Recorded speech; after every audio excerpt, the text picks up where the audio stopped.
To begin, Bianca Belair's character has yet another significant suspicious moment that casts her in a somewhat malevolent light. Naomi, Bianca Belair, Nia Jax, and Bayley all appeared during Tiffany Stratton's first interview as the WWE Women's Champion to discuss why they believe they should be the front-runner for the title. But it's crucial to remember that, with the exception of Bianca Belair, all of those women received promotion time. Nick Aldis eventually emerges and turns this into a deadly four-way match to decide the top contender for the title. But Bianca was unable to say a word and was instead hyping up Naomi and standing next to her. That small situation there will be significant and come up again for what we're about to dive into.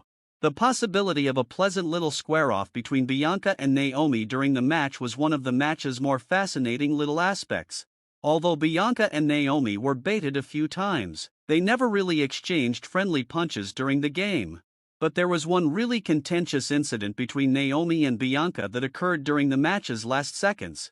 We've seen the battle wounds from Bianca's previous opponents. Getting hit with a full swing of that braid is no joke and will leave marks and burns on your body. However, the contentious aspect of this situation is Bianca's intention to strike Naomi with that braid. Bianca and Candice ended up fighting over the braid, and Naomi came over to try to help Bianca. If you re-watch it at normal speed, you might forgive Bianca and claim that Naomi was in the wrong place at the wrong time and that it was simply a single catastrophic accident. However, if you slow down and look at the moment once more, frame by frame, it reveals a whole different story of what transpired at this precise instant. If you slow it down, you can see that Bianca is still struggling with Candice, but she looks back and precisely faces Naomi. Bianca separates from Candice, keeps her gaze fixed on Naomi, and seems to accelerate the braid whip even more aggressively since she knows it will strike Naomi. It's not as though Bianca was looking at Candice the entire time and unintentionally ran into Naomi without turning to face her. Bianca looked directly at Naomi, released herself, and seemed to deliberately exert all of her energy on her using the braid whip on Naomi with perfect accuracy.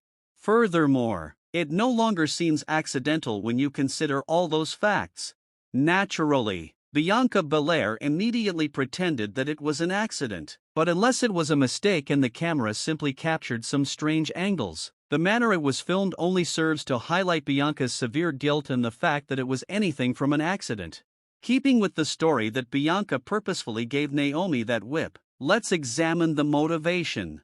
Well, recall the match's opening promotional video. All of the women in the ring, with the exception of Bianca Belair, got promo time and a chance to express themselves.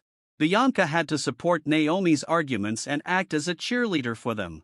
And perhaps Bianca Belair secretly finds it upsetting and infuriating. She dislikes that she is now relegated to a supporting role beside Naomi and wishes she had a chance to express herself during that part.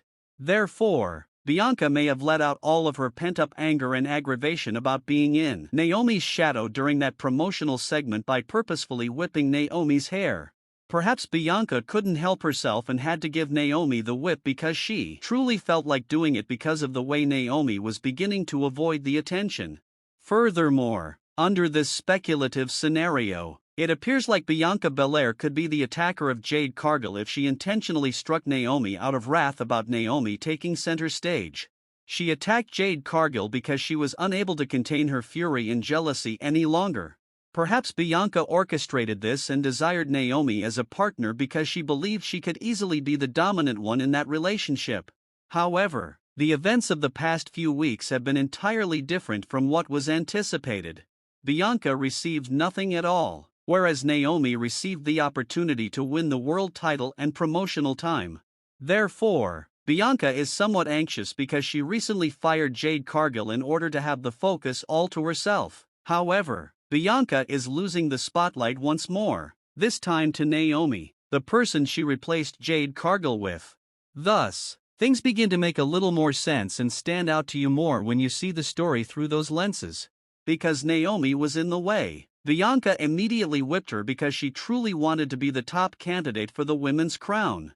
Although Bianca Belair apologized to Naomi on her Instagram story, and Naomi accepted it, It still casts Bianca Belair in a negative light because if she continues to act out of purposeful anger and attack her close friends, we will undoubtedly continue to view Bianca as the main suspect in the Jade Cargill attack. Another fan theory that was circulating was that Naomi and Bayley's matching purple hair was a clear indication that they were the real team that eliminated Jade Cargill together. Yes, that's an interesting notion that would give everything a strange twist, but it seems like those fans are reaching for it. There is no concrete proof that Bayley and Naomi were present when they attacked Jade Cargill.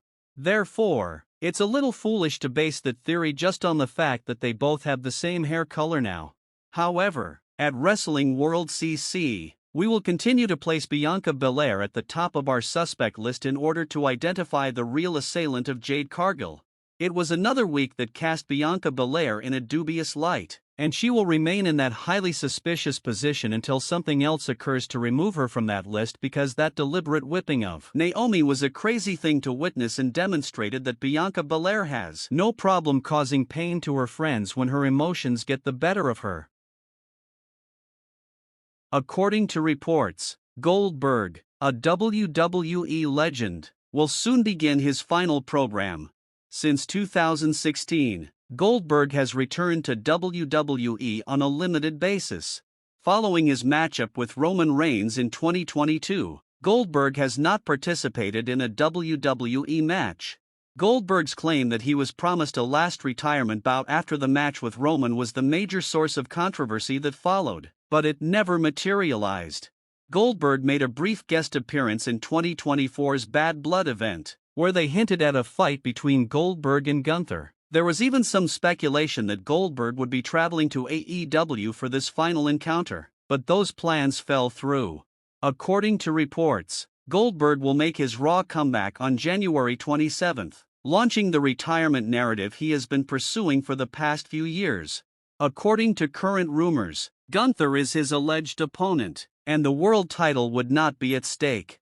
We'll need to find out how accurate that proves to be. However, what do you think of the stories from today? Please share your thoughts below. Remember to subscribe with all alerts enabled, and hit like if you liked it. I appreciate you everyone watching.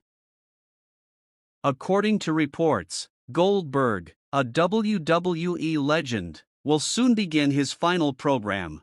Since 2016, Goldberg has returned to WWE on a limited basis.